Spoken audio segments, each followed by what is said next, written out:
So I grew up like kind of in a like lower class area, and then when I was in sixth grade, we moved to like a more upper class, like not the nicest part of it, but in the good school district, right? So like I went from being like in a predominantly lower middle class to like an upper class kind of school district, being like a kind of grubby, scrubby, like whatever, like, and that was kind of like me and my friends were like, I don't know, we kind of like linked at that point out of kind of having that in common. And then um that house that we moved to, like, and I started making videos, that house is haunted as fuck. So there were times when I was editing all the BMX food videos where it felt like,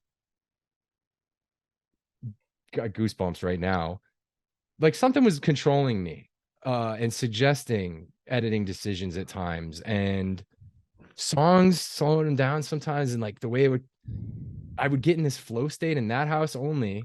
I get in a different type here. I'm sure there's different editing spirits here. I believe in editing ghosts, Yeah. That house that my dad bought when we moved there, he still lives there, was a funeral home before it was made into a house in the early 1900s. So I think it was the first 10 years from like 1911 to 1920 or whatever. It was a funeral parlor, and they would embalm the undertaker worked in either the basement or the garage. I'm not sure, but there's workspaces in both areas for, Yeah. we used it for bikes, but it was for bodies to be prepared to be shown. Hot And damn.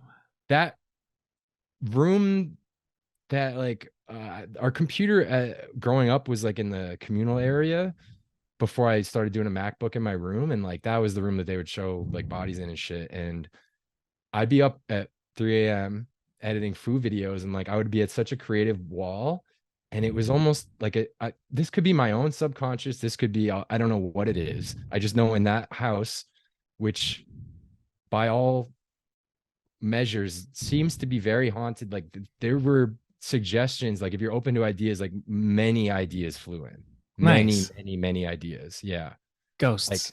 Editing ghosts ghosts. edit ghosts have helped me edit all of my videos. Hell yeah. I'm open to their suggestions. Yeah. Cause like I'm not sure where ideas are coming from. And like I'm not going to rule out that it was a filmmaker who had his funeral at that house who's Yeah. still there and has ideas that it bring value in today's You should slow media the song environment. down. Make his head explode. It would be cool. We've reached the end of the video. Hopefully you enjoyed that clip. If you want to support me and the podcast, just subscribe and share the show with your friends. The full episode is in the description, so if you haven't, go check that out. It's also available on Spotify and Apple Podcasts and wherever you listen to podcasts. And the goal is just to grow. So if you could share the show with your BMX homies, that'd be dope. If anybody that you know that is a BMX nerd and would enjoy this podcast, do me that favor, and we'll keep all these clips coming and one episode every week. So I'll see you in the next one. Thank you.